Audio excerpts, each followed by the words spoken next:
The Dodgers could be missing out on this free agent target. We've got the latest Dodgers free agent rumors. We're hopefully going to be joined by a guest later in the show with an update on Tarik Skubal. Also, what are the top 10 Dodgers outfield targets right now, free agency and trade? A Dodgers fan turns down $2 million, and we've got the 5 best and worst moves in the Andrew Friedman era. That's coming up next on Dodgers Dugout Live. It's time for Dodger baseball. Welcome to Dodger Stadium. This is the golden age of Dodger baseball. The Dodgers are building a dynasty. You got it, Warrior Parade! We got it, Parade! The Dodgers punch back and head to the championship series! Ohtani starts the 50-50 clock. Monkey magic. Freeman hits the ball to right field. She is gone! Start the party, Los Angeles! Your Dodgers have won the World Series! Think blue, bleed blue, and I'm out. Live from the heart of Los Angeles, this is Dodgers Dugout Live with your host, Doug McKain. What is up, Dodgers Nation, and welcome to another episode of Dodgers Dugout Live, the #1 Dodgers podcast and Dodgers show on YouTube. My name is Doug McKain, credential member of the media. You follow me on X and Instagram at DMAC_LA. If you're new to the channel, if you want to make sure you're up to date on all the latest Dodgers news and rumors, up to the minute, as it breaks, everything, all day, every day, 24/7, 365. Hit the subscribe button, hit the notification bell, hit the like button for your Los Angeles Dodgers, your back-to-back World Series Los Angeles Dodgers. Also, this show is brought to you by the LA Sports Report. It's the fastest growing show about all LA sports. I talk a lot of Dodgers over there. Dodgers, Lakers, Chargers, Rams, UCLA, USC. We're going to talk about Puka Nacua later. Did some wild stuff with Aiden Ross and Neon. We're going to be talking about that, so much more over there. And also, GearUp.LA. It's our official merch store. Anytime you get your t-shirts, the best gear, best Dodgers gear. And it supports the show, supports the channel, supports me, supports producer Robert, Noel, the whole gang here.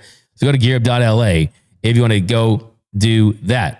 Today's Dodgers Nation poll question of the show, I asked you guys over on the X, if you got Shohei Ohtani's home run ball in Game 3, in Game 4 of the NLCS, the third home run, if you got the home run ball that went over the wall, if you got his 50-50 ball, if you got one of Shohei Ohtani's epic home run balls, would you sell it for $2 million? And right now, 79% say yes and 21% say no. So I got a very interesting story about that coming up. This is a live show. We got producer Robert rocking with us as always. Oh, I like that side angle. What's up? It's like double me. We got Robert rocking with us as always, and he's looking for all of your fire takes, all of your questions, your hot, sizzling Dodgers takes. We're going to feature later in the show during the 7th inning stretch, and we're going to pick a comment of the show. So Robert's going to be looking for a comment of the show. We like funny. We like to laugh. You guys know how we get down, so be on the lookout for that. All right. So much to talk about. There's always so much news, rumors. There's always stuff going on in the world of Dodger baseball. So much to talk about in the world of Dodger baseball. So let's get right into it.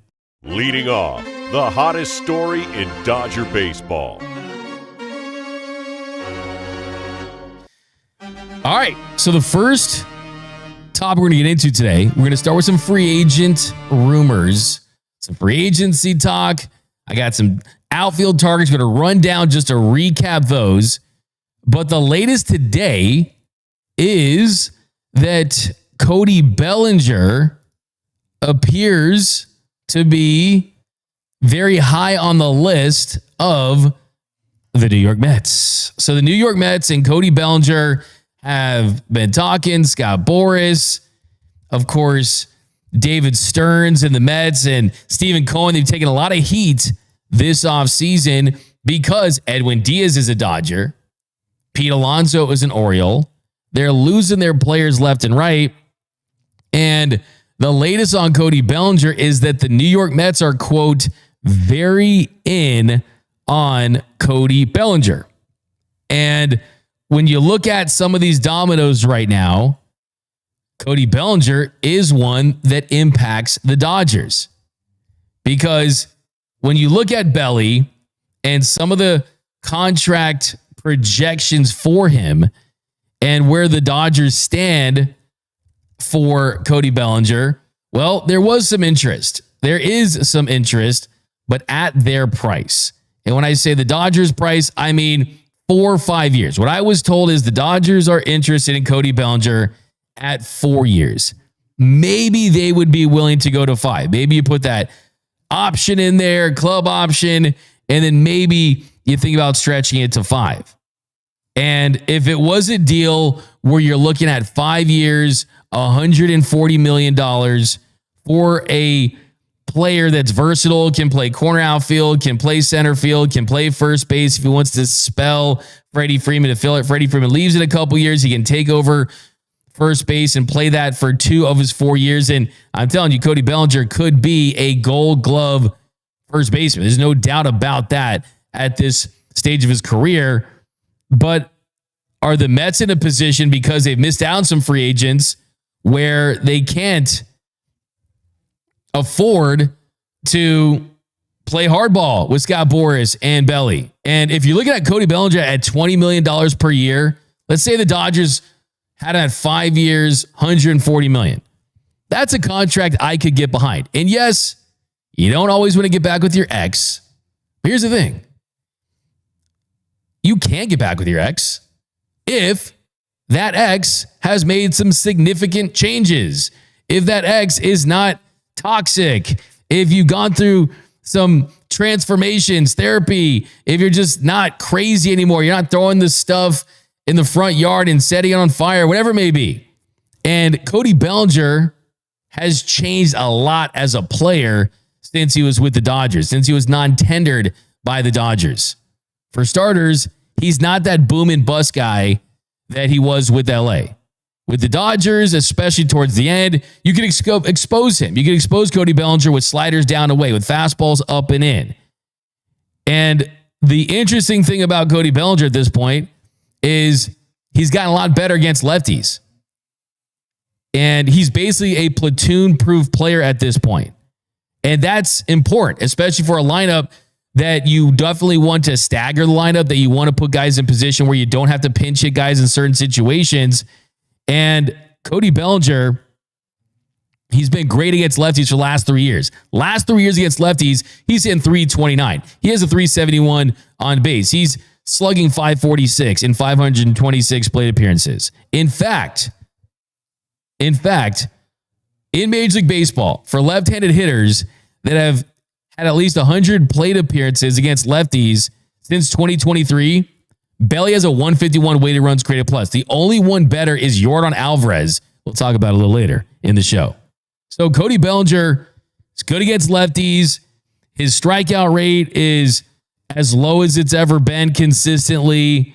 He puts the ball in play at a career low 13.7% strikeout rate. That was the 16th lowest in Major League Baseball among qualified hitters. So the only knock on him, he was a lot better in Yankee Stadium. We had OPS over 900.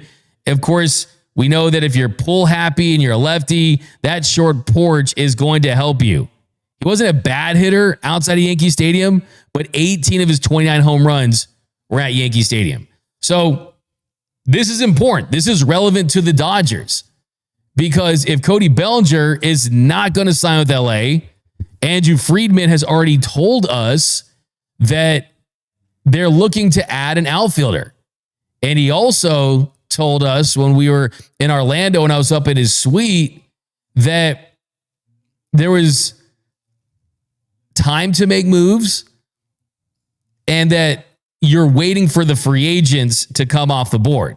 You're waiting for Cody Bellinger to come off the board. You're waiting potentially for Kyle Tucker either to come to you on a deal that you like, a high AAV deal where there's opt-outs. It's not the 10 or 11-year deal, but it's a 4 or 5 year deal with opt-outs in the hopes that he has a great year, a couple years, and he retests free agency and gets himself a big deal.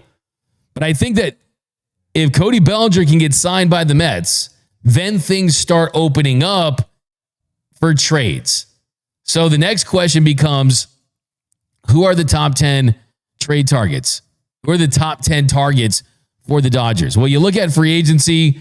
We talked a lot about Kyle Tucker this week. If you want to rewind to yesterday's episode, did a little bit of a deeper dive on his numbers, what he does great, what you love about Kyle Tucker. He is a guy that you're looking at 30 plus home runs, 20 plus stolen bases, hits for average, has really balanced splits. To put it in the simplest terms, Kyle Tucker is a top 10 to 15 hitter in Major League Baseball when he's fully healthy. Only issue with him is there are those knocks about his love for the game, how competitive he is, and this and that. Well, I've got news for you when it comes to Kyle Tucker. I've heard a lot of people say that. Analysts, Dodgers analysts, beat writers. I've heard people say this, and I've heard it myself from different people that there are some questions about that. But I'll never forget when Nick Saban said during his heyday with Alabama, Nick Saban, fierce, the best college football coach of all time. He always said that there's two types of players. There's players that you say and after their scouting report, and players that you say but after their scouting report. He's a great route runner. He's a physical receiver, can make all the catches, and he's a straight A student, and he's a team leader, right? The ands are a good thing. Ands are a great thing. Shohei Ohtani, he can pitch at a Cy Young level. He can hit at an MVP level. He's the greatest player ever, and he's willing to defer 97% of his salary to help his team put talent around him. He's a great teammate. But then there's players that you say but after their scouting report. Kyle Tucker, perennial all-star, top 10 to 15 hitter, 30 plus home runs, 20 plus stolen bases, hits for average, can slug, balance splits. But there are questions about his love for the game. But he can get injured sometimes and stays longer on the injured list than others. But so that's what you don't want. But I will say to that if Kyle Tucker fell to the Dodgers under those circumstances, I don't think that big but would factor in as much here.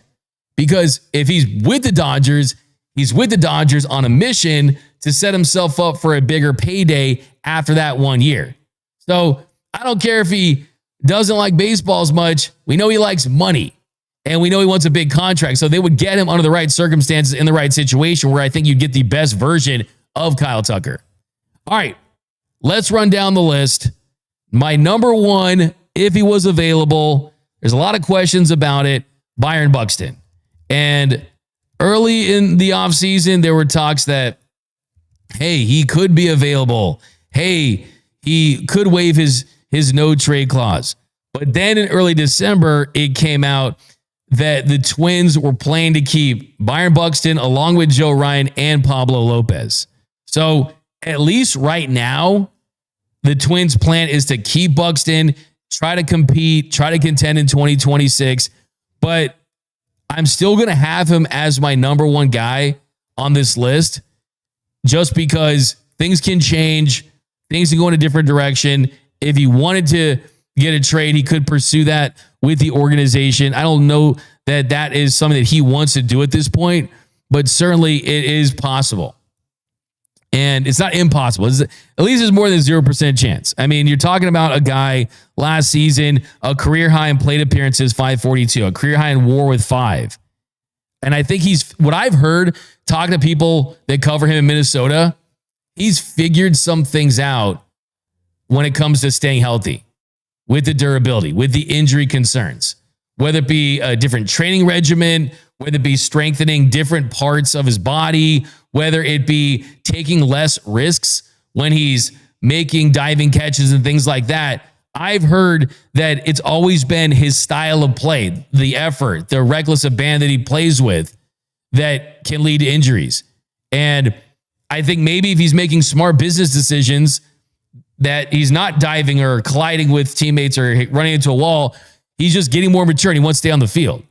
So people that are painting him as his IL player, they don't know the full story. They're basing that off of the player that he was, not the player that he's evolved into. That is what I have heard. That is what I have heard from sources that cover the Twins is if you have any concerns about Byron Buxton staying on the field, that one, it's 2 years, $45 million left on his deal. And then two, they are different in the sense that his style of play is different. So he still is my number one. I'm not taking him out of that. And number two, when it comes to the trades, I think free agency is pretty simple at this point. It's Kyle Tucker on the deal you want. Cody Bellinger looks like he's slipping to the New York Mets. And Harrison Bader is still an interesting bridge guy that I would definitely take. He's one of the only premium center fielders defensively that had a career year offensively. Used to be a substitute teacher, really interesting guy who was substituting teaching during COVID. So I definitely like Darth Bader. I definitely would like that. That's something that I would entertain the idea of. So those would be the big three from the free agency standpoint. One from the trade standpoint would be Byron Buxton. Right behind it would be Jarren Duran. I think Jarren Duran, talking to people that cover the Red Sox are outwardly shopping him because they have a surplus in the outfield. They're looking to improve pitching. They do want to contend, but they're looking to flip guys at positions where they have a surplus. And Jarren Duran has always been a mixed bag for them. Jarren Duran has always been a guy where he's had his ups and downs. You may know his story. You may know his issues that he's had, and he's been very public about with mental health, and he's found a way to really be, I think, an inspiration from that standpoint because of what he went through. He also had an issue, of course, saying a very explicitive word to a fan. So he's had some ups, some downs. He's a guy that has a strong personality, a bold personality. He is a dude that is from SoCal, went to Cypress High School. He is someone that knows the terrain. He's a Cal State Long Beach guy. So you know that he understands Southern California, understands what it means and how big the Dodgers are here. And we know that the Cal State Long Beach, the LB, that they're serious about college baseball. So how he could help the Dodgers in a lot of different ways is there is this perception of him out there that he's a corner outfielder and that his center field play was bad based on a lot of the metrics. Outs above average, defensive runs saved. Yes, they weren't good in 2025, but in 2024, he had a plus 10 outs above average. He was elite in center field.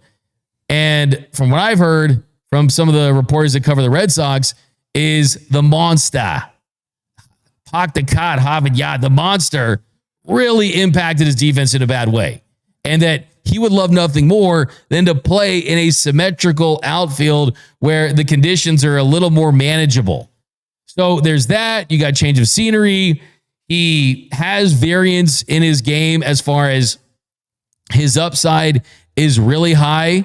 He's a guy that could certainly be an all-star, but then he's a guy that can go through some slumps as well. And the knock on Jarren Duran is success against lefties throughout his career. Is would you trade top prospects for a player that for his career, 852 OPS versus righties, a 600 OPS versus lefties? And that was what we saw last season as well, right? So, throughout his career, he has had some years where he's been better. And if you look at it in its totality, 620 OPS versus lefties, 837 OPS versus righties. The numbers are certainly the numbers 42 home runs against righties, 8 versus lefties. Would you make a deal for a player that has pretty jarring splits from that standpoint? But he also brings a lot, though. I mean, great base runner, one of the fastest players in the league, could lead the league in triples, can hit you doubles. I just think that there's a lot of untapped potential there, and he's got a lot of upside. He really does have a lot of upside. I mean, you look at the speed. I mean, a plus 23 runs, that's third in baseball when it comes to being able to use that speed to score runs.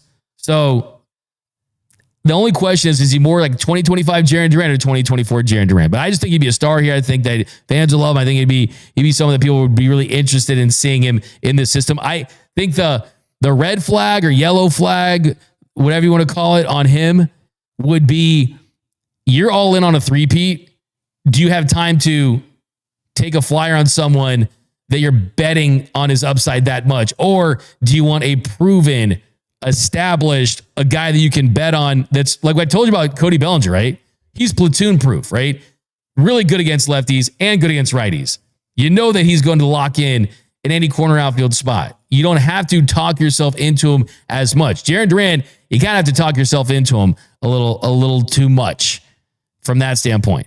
So they got Buxton, Duran, Stephen Kwan. I would say there's probably about a 30 to 40% chance that Stephen Kwan will get traded this offseason. Issue with Stephen Kwan is he's elite defensively in left field, not a fast guy, doesn't hit the ball hard, does hit the ball in play consistently, does hit for contact. For me, the buzz around Stephen Kwan is interesting in the sense that the Dodgers were very interested in trading for him at the deadline. So they've already made it known that they see something in him that they'd be willing to part ways with prospects. And the fact that they were willing to do it at the trade deadline, when you're paying hotel minibar prices, when you're having to overpay to acquire talent, that lets me know that they feel like Stephen Kwan can be better with them. That's another thing. I see people, other shows and stuff, they'll read out a current player's stats with that team and say, oh, this is what the Dodgers are getting. You got to think like the Dodgers, right? The Dodgers, for better or worse, think that player's numbers would go up with them because their coaching, player development, the way to optimize them, lineup construction, all those things, they feel like they're untapped. So many examples. I mean, Michael Kopech in 2024, Tommy Edman for the last couple of seasons, they turned him into NLCS MVP. There's all these little ways, and I think for Stephen Kwan, they probably think something similar from that standpoint too. Behind him, Brandon Donovan. We talk about Brendan Donovan from the Cardinals.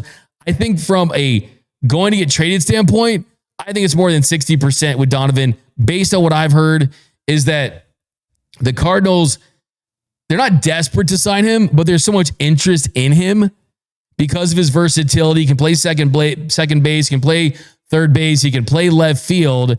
Got great bat-to-ball skills. He can go gap to gap. You can use him as a leadoff guy. You can use him in the middle of the order. I'm basically describing a dream Dodger, right? When you describe a guy like that, it's like the dude in the yellow suit with the hands meme. That's the Dodgers organization when you name a guy that can play multiple defensive positions, that hits the ball hard, that you can use up and down the lineup. And I think the interesting thing about Brendan Donovan is this. If the Dodgers are serious about Ward and the Dodgers really want to give him a chance, if they really want to give Ryan Ward an opportunity this year, he'd be the perfect platoon option in left field. And then you move Teoscar Hernandez to right. So that's another reason why you want to get him. Behind him, you got Wilyer Abreu of the Boston Red Sox, another guy, elite in right field defensively. He's actually second in defensive run saved behind Fernando Tatis Jr. Shout out to Ringworm Cream. And then behind that, he's young too. You're looking at younger, he's 27. Luis Robert Jr. That's my seventh target that probably could go anywhere from 7 to 2. That's how high his upside is. And I think it's pretty telling that a team like the White Sox, a team that is not going to go out there and drop $100, $200, $300 million on a free agent, was willing to bring him back on a $20 million club option for 2026. They have another one for 2027. The fact they're willing to do that lets me know that they still believe in his tools. And this dude's got elite tools. Make no mistake about it. 90th percentile when it comes to sprint speed, defensive range, and bat speed. He's just been incredibly inconsistent. He has had a lot of bad luck when it comes to balls in play over the last 2 years. But I am not going to back down. I still am in on LRJ. I think he's the perfect Dodgers target, perfect untapped potential. You take him from baseball hell in Chicago to blue heaven on earth. You put him in a better situation, around better coaches, around better players, guys that can help you. The truth is, you can't teach bat speed. You can't teach defensive range. You can't teach speed. You can't give guys the athletic and raw tools that he has. But what you can do is you can help them with mechanical adjustments. You can help by putting them around leaders and guys like Mookie Betts and Freddie Freeman and the rest of this team that can help get in a better spot. So if they went out and they got Luis Robert Jr. and paid him $20 million, knowing he's got a $20 million club option for 2027, you put him in center field as a true defensive gem in center, and then you put Pages in right, and you put Teoscar Hernandez in left, count me in. I'm still in on Luis Robert Jr. because the truth of the matter is the talent is certainly there. I certainly would consider it. So that's the top 10 right there. You got the free agents, Kyle Tucker, number 1, Cody Bellinger, number 2, Harrison Bader, number 3, and then the trade targets, Byron Buxton, if he becomes available, Jarren Duran, Stephen Kwan, Brendan Donovan, Wilyer Abreu, and Luis Robert Jr. And then on top of that, you could still have Tommy Edman as a guy that people are forgetting about that could be a potential option too. Is Tommy Edman is someone that is coming off ankle surgery, but they didn't sign Tommy Edman just to lock him in at second base. You can move him around. So those are your 10 options right there, and you include Tommy Edman with that. But all right, coming up next, we're going to get to the 7th inning stretch. We got some super chats right here. You get a super chat. Robert, it's like having a lightning lane pass at Disneyland. You cut the line, you go right to the top. So let's show love to this super chat right now. I'm going to give you a Dodger for life because we know Metal Rulesy is a Dodger for life. And they say, hey, D-Mac, you ready for the Dodgers to tie the Braves for the most consecutive playoff appearances in 2026 with 14? They've been the model of consistency. But the difference between the Dodgers and the Braves is they have more than just one World Series to show for it. And they got multiple rings. They are a dynasty. I still haven't gotten used to saying that, and it feels great to say every single time. But coming up next, we got the 7th inning stretch. We're going to tell you about a Dodgers fan that passed up on $2 million. And we're going to also run through the best and worst moves of the Andrew Friedman era. That's coming up next on Dodgers Dugout Live. Welcome to the Dodgers Nation Podcast Network, your front row seat to everything Dodgers all season long. Home of the #1 Dodgers podcast in the world, Dodgers Dugout Live, hosted by me, Doug McKain. Friends call me D-Mac, and we cover everything about your boys in blue, everything you need to know about Dodger baseball in less than an hour. We've got breaking news, post-game breakdowns, roster updates, trade rumors, in-depth player analysis, Dodgers trivia, you name it. Whether it's a wild walk-off at the Ravine, a key call-up from OKC, we've got the insight, we got the coverage, and we're here for you all year long. We're the #1 Dodgers site on every platform, and we're born and based in LA. We're loyal to the soil. Dodger baseball is what we do. Trusted by tens of thousands of daily listeners, Dodgers Nation is more than just recaps. We are LA. Whether you're in Echo Park or out in the Valley, Beverly Hills, whatever it is, if you bleed blue, this pod's for you. The more you guys subscribe, the bigger we can build, and we can do this together. So stay up to date with our Dodgers Nation post-game shows and breakdowns and podcasts.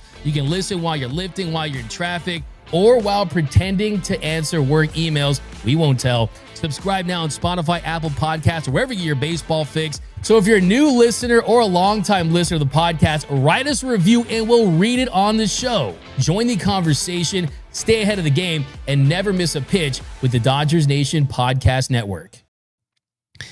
And welcome back to Dodgers Dugout Live, the number one Dodgers podcast and Dodgers show on YouTube. All right, switching gears a little bit. This next story is about a Dodgers fan who caught Shohei Ohtani's historic home run. Shohei Ohtani in Game 4 of the NLCS.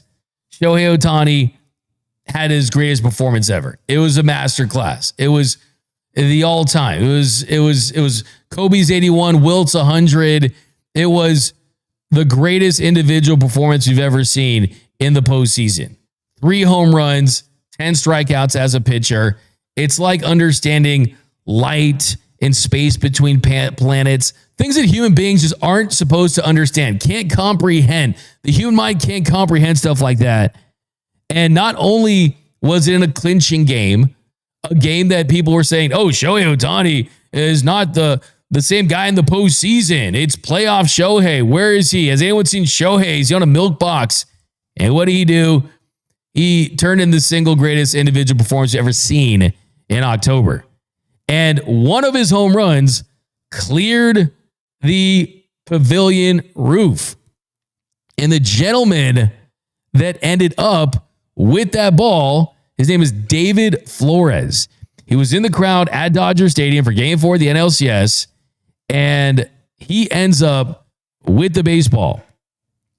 And he got tons of offers. Tons. This dude turned down a $2 million offer. He ends up keeping it, and now it's set to go up for auction with Golden. On December 23rd, it's going up for auction, and we'll see how much this ball goes for. He said that he was really, it's pretty wild to think about this. So he actually admitted that he was taking a nap when the ball left Ohtani's bat. I mean, think about it. He was taking a nap when it hit his bat. He said, I was asleep. I took my nap during the game, and I was asleep. I heard the crowd cheering. So I look up, and the ball is coming right to me, and I knew from me playing baseball, it was going to come my way. I was going to play the rebound. That's how I caught the ball. He also says that he was hoping that a fan would come forward that was a Japanese fan. He said, quote, I thought it belongs to a Japanese fan, but no one approached him. So now it's on the auction block, and it is going to be a massive auction item. I mean, it's probably going to go for more than $2 million. $2 billion would be crazy. $2 million. And I have Robert, what would you do with that baseball? Would you have taken the initial $2 million?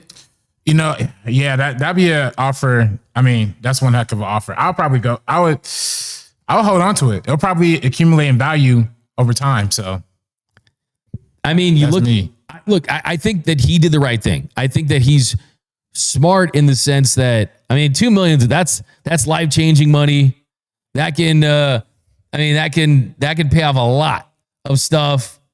I don't know why I would do immediately with $2 million, but probably you get a house in LA. So you'd probably get like a nice little 1-bedroom, 300 square foot in Palmdale or something. You know what I'm saying? Get a house. But I think what he did, Robert, is I'm pretty sure he just looked up the most expensive baseballs ever sold. right. And one is Shohei Ohtani's 50th home run ball from 2024 that he hit in Miami. That baseball went for $4.39 million. So he's probably saying to himself, bruh, that's the regular season. All right. Yes, it's your 50th home run, the first 50-50 guy, but this is a baseball where someone has and says, hey, this is the best game ever played. Right. It's in the postseason. So he probably said, hey, man, I could probably make double that. The second most expensive home run ball ever was Mark McGwire, his 7 home run ball where he was roided out of his mind. Dude was juiced. Dude was straight up juiced like crazy. Got $3 million for that one. Aaron Judge's 62nd home run ball in 2022 went for $1.5 million. Babe Ruth's $805,000. That was his 1933 All-Star Game home run. Then Barry Bonds' 756th home run in 2007. That went for $752,000. My question is this: why can't they put the press box in one of the outfield pavilions instead of above home plate? Because that means if I go to the game, I'm going to cover it. I never have a chance to catch any of these baseballs. That's my request to the Dodgers. Can you please put the press box outside so I can have a chance to catch one of these baseballs? I mean, it would have been tough not to take that $2 million, but it'll be very interesting. I'm going to predict that it at least hits the 4 million mark, because the 50-50 is really special, because it's 50-50, has never been done, 50 home runs and 50 stolen bases. But this is the game. I mean, this is like, what would the basketball go for in Wilt Chamberlain's 100 point? I mean, this is home run balls are so special. We don't know if that happened though, D-Mac. You're okay. I respect that. We won't have video. That's something we could dive into that one. I've gotten debates over we don't know if the 100 happened. We don't even know the 20,000 happened for Wilt Chamberlain either. You know, that's all speculation too, if you know what I'm saying. Honestly. So interesting stuff. But let me know down below, what would you do for that baseball? Would you take the $2 million? Would you keep it for yourself? Would you? For me, I think I would try to give it to Shohei Ohtani, but he would have to do a 10-part interview series with me, where it's 1 hour per interview, and it's like a tell-all. You know, I would do it for that. I mean, to me, or just hang out with Ohtani. Maybe just hang out with Ohtani for a day. It's like, do you take the $500,000 or the dinner with Jay-Z? It's like that question. Yeah, no, exactly. And for me, man, that's a good. What's your answer to that one?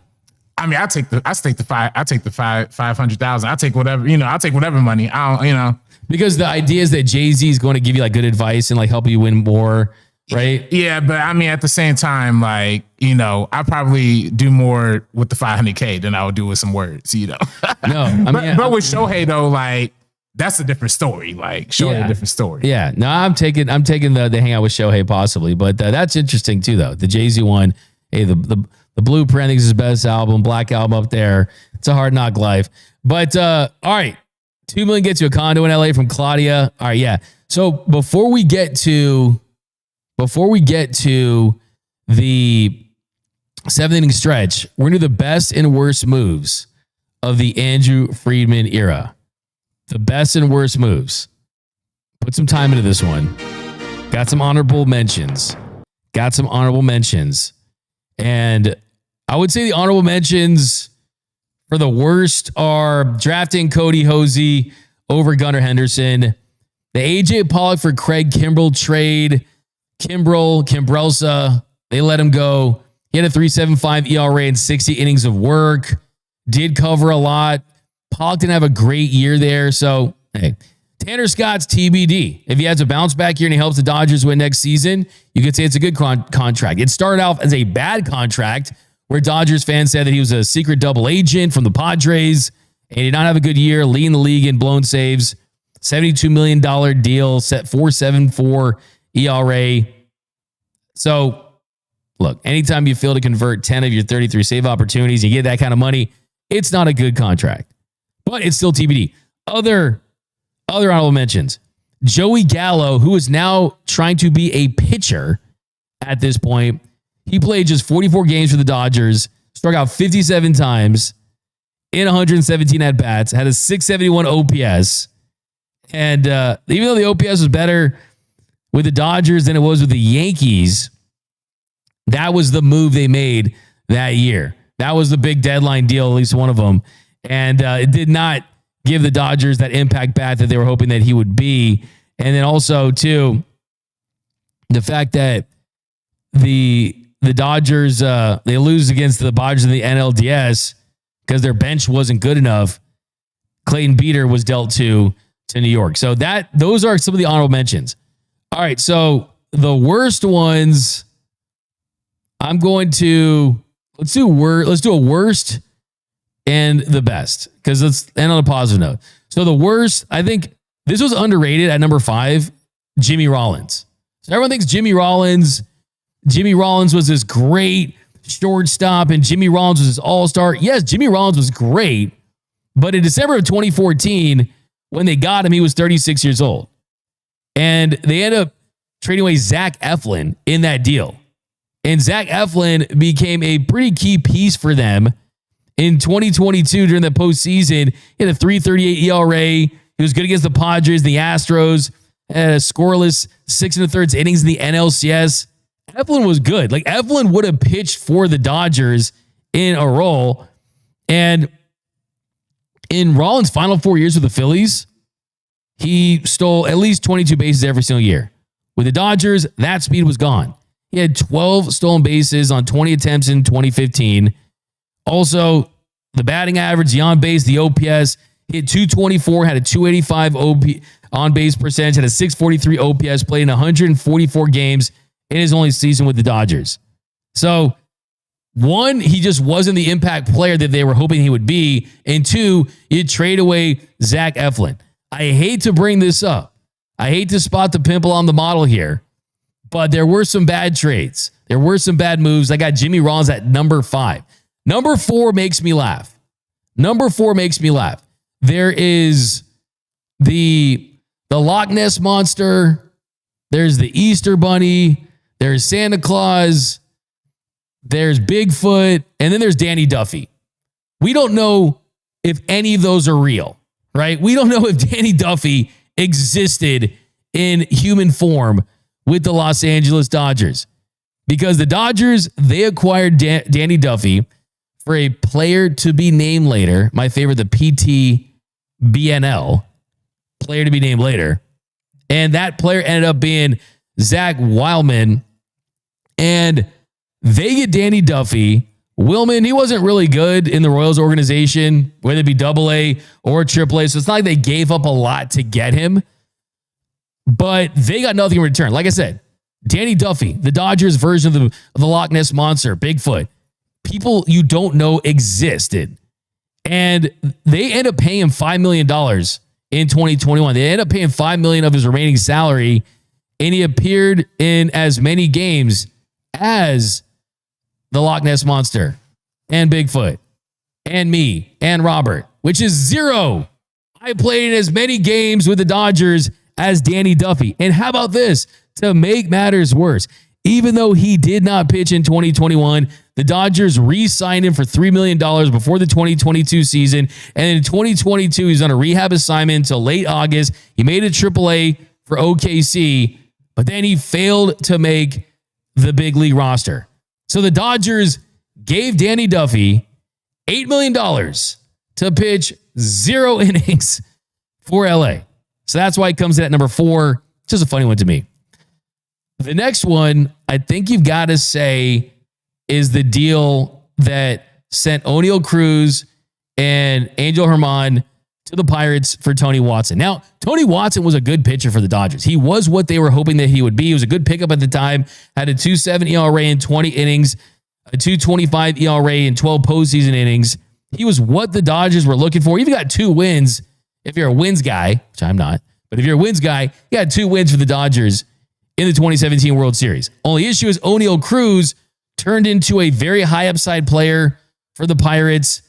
Big, tall, just absolutely smokes the baseball when he makes contact. The only issue for O'Neal Cruz is, he had a down year, 0.3 WAR season. But I look at what he could have been with the Dodgers. I mean, the best year he had with the Pirates is a 2.5 WAR season in 2024, had a 114 OPS plus. But I think that with the Dodgers, he could have been something. I mean, a 6'7" shortstop, a 6'7". Oh, wait, did I say 6'7"? Okay, I give myself a bruh. I give him a bruh. Come on, don't give a double bruh. Let me give us a double bruh. 6, you do 6, 7. What? 8, 9, 10, 11, 4, 5. Okay, I'm done with that. So look, that's number 3. Coming in at number 2, I think you got to say Trevor Bauer. And the way things panned out with this deal, they just did not get the value out of him. And this is not related to everything that transpired with Trevor Bauer off the field and the case and all that stuff that he was dealing with, but is from a pure value standpoint, the Dodgers ended up paying him $61 million for those 17 starts.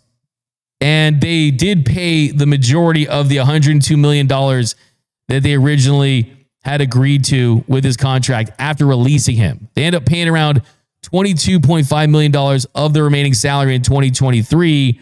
So the total cost for him was $83.5 million plus the luxury tax implications.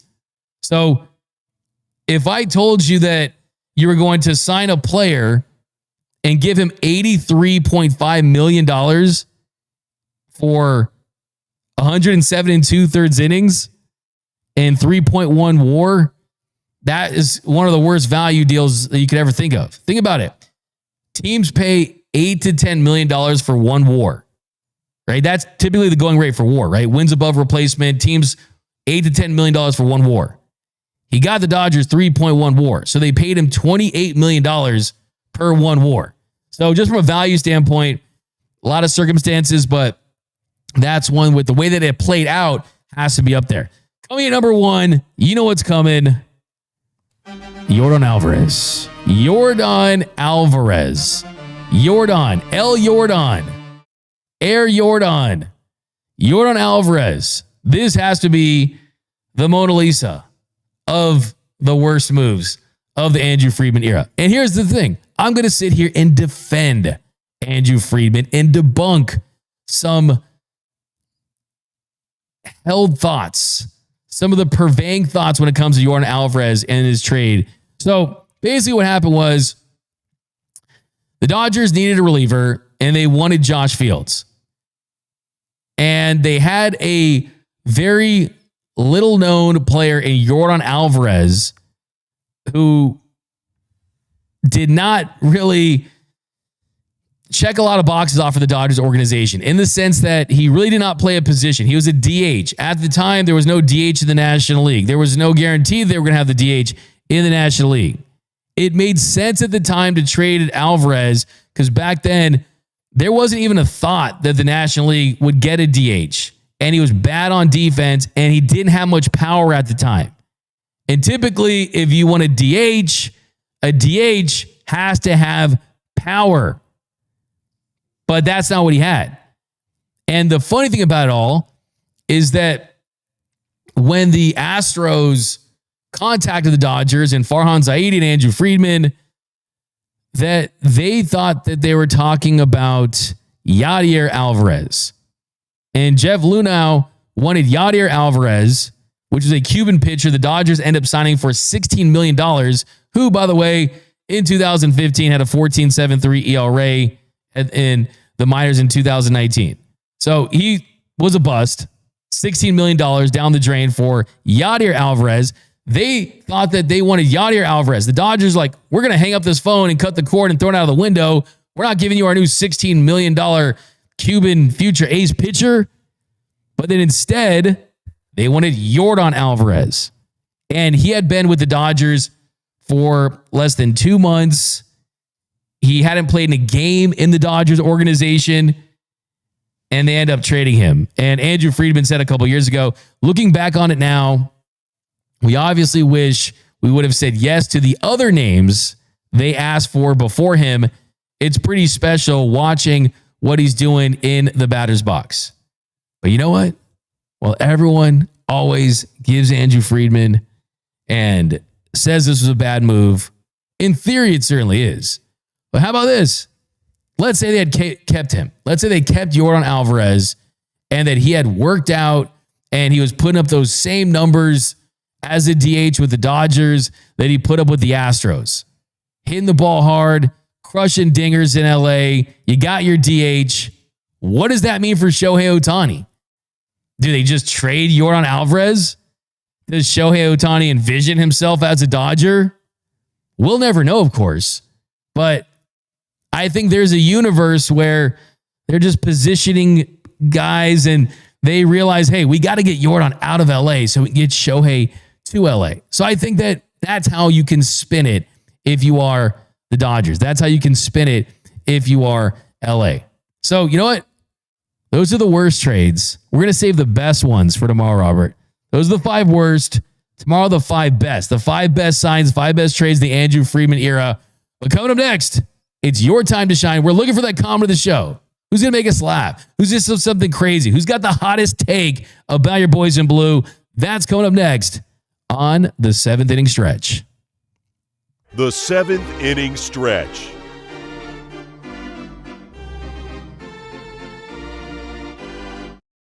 All right, we got Daniel Cesar, $4.99 super chat. Give you a nice little comment of the show. You win. Perfect. It doesn't even matter what bat the Dodgers sign. The most important goal is to have Teo live with Kevin Kiermaier from now until opening day. That's a bruh. That's a bruh. I like it, though. Kevin Kiermaier, of course, a great defender. Teoscar Hernandez didn't have his best year defensively, to say the least. So we've got to Alvarez and O'Neal Cruz. Yep, we got to BC blame Major League Baseball for trading Alvarez and not getting Ohtani in 2016. Mr. Lazy, let's go Dodgers. Keep it going, D-Mac. There we go. Ken Warren, Noah Syndergaard worst, Shohei Ohtani best. So I thought about throwing him in as a honorable mention. And yes, Noah Syndergaard, as far as bust, no doubt about it. Absolute bust. Noah Syndergaard was for sure a bust. Historically, one of the worst pitchers, arguably the worst pitcher in Los Angeles Dodgers history. A 7.16 ERA in 55 and a third innings. And the sad thing about Noah Syndergaard, Thor was a thud, but the saddest part wasn't the fact that he had a -1 WAR. It was that he said the creepiest thing we've ever heard someone say in that Dodgers clubhouse. And it was after a start. He's really struggling. He needed his velocity back, his very velocity-reliant, velocity-dependent starting pitcher. He said he would give up his firstborn son to get his velocity back. I mean, that is some. I don't know if he's ever had kids or whatever, but I mean, that is just for the velo. I mean, geez, I could see he was talking about like a slider and out pitch, but no, I'm just playing. But we got Kevin Brown for the money we spent back in the day. That could not. I'll spend time tomorrow on telling you why Kevin Brown is not even close to being in the conversation for that. I think Kevin Brown is definitely given that label sometimes just because he was the first $100 million man for the Dodgers and they gave that $105 million contract. But yes, it was record setting. There's no doubt about it. But that contract actually, when you look at the WAR, when you look at everything that he contributed and how good he actually was, and that contract's magnified just because how bad that team was. I think in this era, a Kevin Brown contract would be kind of in the bucket of, it's a Blake Snell contract, a Tyler Glasnow contract. Like they have a ton of those guys and that sort of thing. So, and I mean, never got a chance to pitch in the postseason because that team was so bad. We've got Pika Peep, what is up? Conforto took that bag and sat on it. We got Sammy. My number one, on the other hand, is Jared Duran. He plays explosively and seems to team up with his teammates from what I've heard. And that's without even mentioning that he's young. Yeah, we definitely talked a good amount about him. You just blew my mind, D-Mac. I think you're talking about the Ohtani thing. Give you a charge there. We've got BL Boy, D-Mac. There is zero reason with as many prospects that we've hoarded that we cannot persuade the Twins into trading Buxton. He's the only outfield choice with no close second. Yeah, look, you're speaking my language. Yeah, there's a big Byron Buxton household. I love me some B-Buxed. That's his nickname. But the other thing too is he's got a no trade clause. And when you got a full no trade clause, you have a lot of leverage, you'll have a lot of power. And even though there's 2 years, $45 million left on that deal, makes you wonder if that's contingent on some type of extension and what that would look like. But yeah, no doubt about it. Prince Fielder, Raul Mondesi, Jason Schmidt. And by the way, you mentioned Kevin Brown. I'm talking about the Andrew Friedman era too. I just want to make that very clear as well.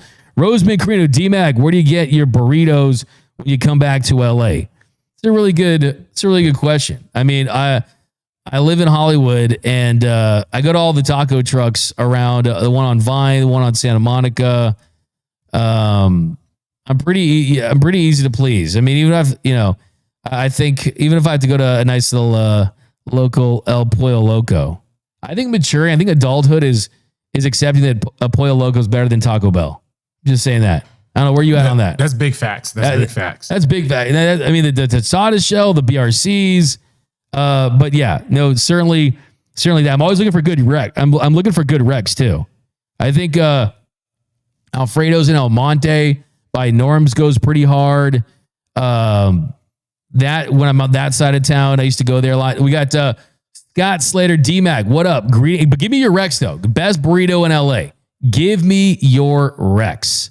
You know what's messed up too? Because I go to all these places, I have zero idea what their names are, and I've had people that work there that watch the show, which is awesome. And I have zero idea what their names are.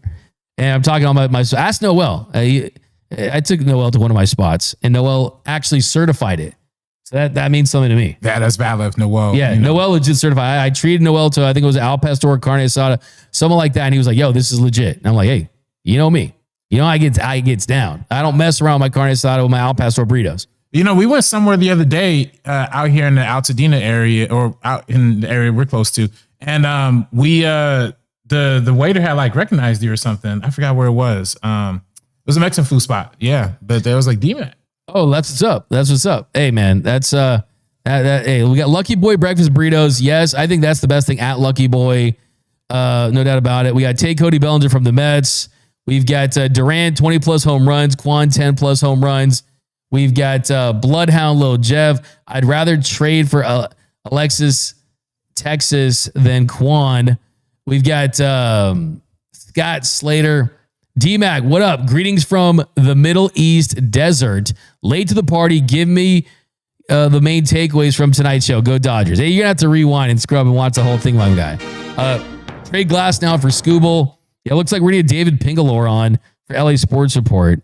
So wait for that later. I'll give you a link for that in a little bit. So be on the lookout for that. We're going to go live pretty soon after this. So we'll get David Pingalore. He's at the dentist right now. We need the latest on Tarik Skubal over there. So definitely be on the lookout for that. Last time Buxton played over 140 games was 2017. Wait, my comeback to that is look at Kike Hernandez last year. Look at Max Muncy last year.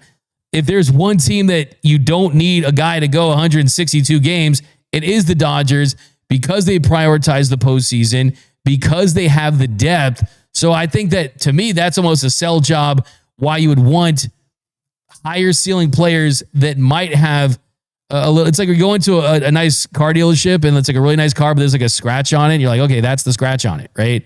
Kind of takes the value out. Lupe's in East LA is good. I'm going to check that out. We got Coach_Mitch, El Super Burrito in Pasadena, Colorado used to go crazy. Okay. We got the Korean burrito in here. I miss the Acosta burritos. We got, this is Howlin' Ray's best fried chicken sando. We've got, Howlin' Ray's is really good. Have you had that? Yeah. I love Howlin' Ray's. How spicy do you get it? Super spicy. What's your spice level? You know, I used to go all the way like to medium, but I had to break it down. You know what I'm saying? Yeah. It got a little too spicy for me at some point. It's pretty spicy for sure. We got the Elseway's. I hope these people all give us free burritos for promoting their burritos on the show, by the way. We got Troy's burritos. All right. We've got Klein is good. Okay. Let's look for a nice little comment of the show here. Got any contenders? I'm looking. Let's go down. Here we go. This is the comment of the show from Andrew Golden. Skubal, come to the Dodgers or you will miss out on some rings. Join or be left in the dust. Here's the thing. Comment of the show, it's not just on Skubal at all. I mean, he's under contract. He still has one more year of team control. Do a bonus one. Was that a super chat? Yeah, super chat just came in. 199 from Daniel Cesar. We'll pop that on. Is this his? Avenue 26 Tacos down the street from Angel City is fire. I'll have to check that. I remember La Estrella in Highland Park used to be great. I guess it's gone now, which is I used to go to La Estrella right there on Figueroa, which is bangers for years, no doubt about. But Mark, who do the Dodgers need to win another championship?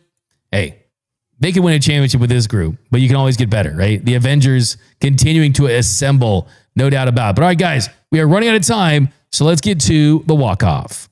The walk-off.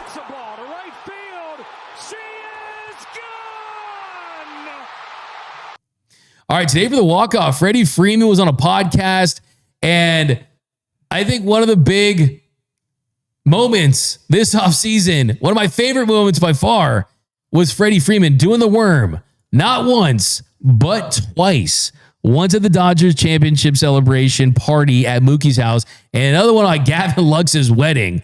I think I'm going to have to do the worm. I'm going to do my best. You guys want me to do the worm on the show? I can actually do the worm. I have to break it out, practice a little bit. Maybe for next week, we'll break out some worm for you guys. But, bro, we get him talking about where he learned it. I think that there's some more significance behind it than just a guy doing the worm. I think it goes deeper than that. I'll tell you after this.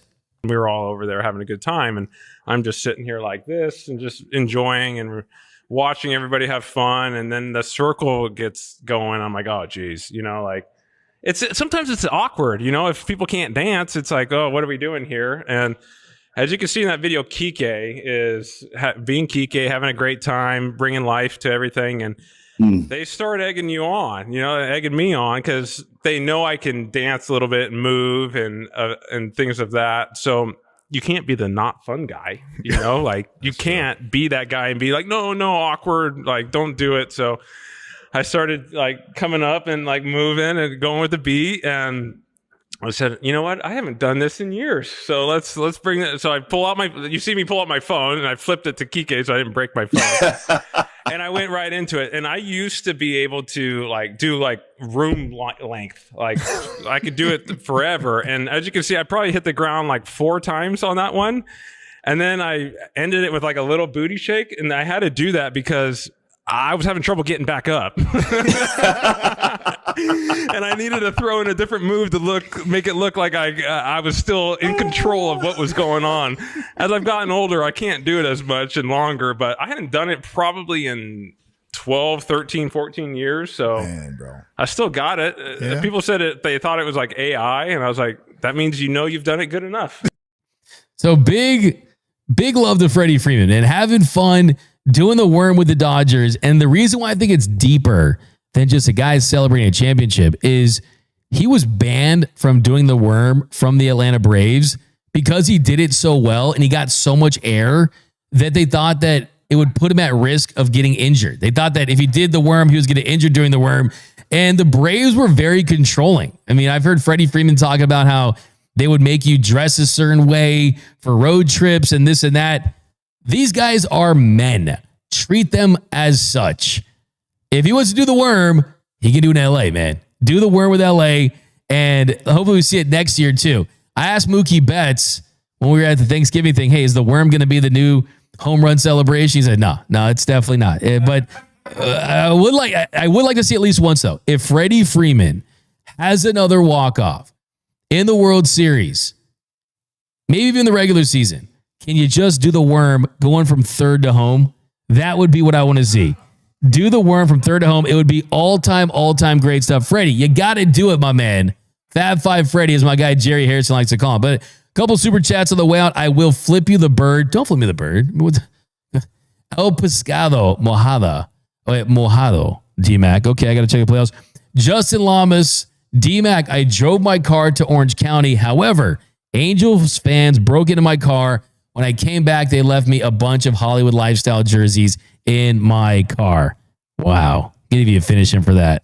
Finish him. Just cooking Anthony Rendon. All right, guys, that's going to do it for this episode of Dodgers Dugout Live. My name is Doug McKain. You can follow me on X and Instagram at DMac_LA. Subscribe, hit the notification bell, hit the like button. Special thanks to super producer Robert, and special thanks to you guys out there making the show what it is. The #1 Dodgers podcast and Dodgers show on YouTube. See you guys tomorrow. Join me a little later for the LA Sports Report. We're going to have David Pingalore on talking about Tarik Skubal. That's going to do it, though. And remember that nothing, absolutely nothing, brings us together quite like Dodger baseball. And until next time, think blue, bleed blue, and I'm out. Start the party, Los Angeles! Your Dodgers have won the World Series! And when the upcoming winter gives way to spring, rest assured, once again, it will be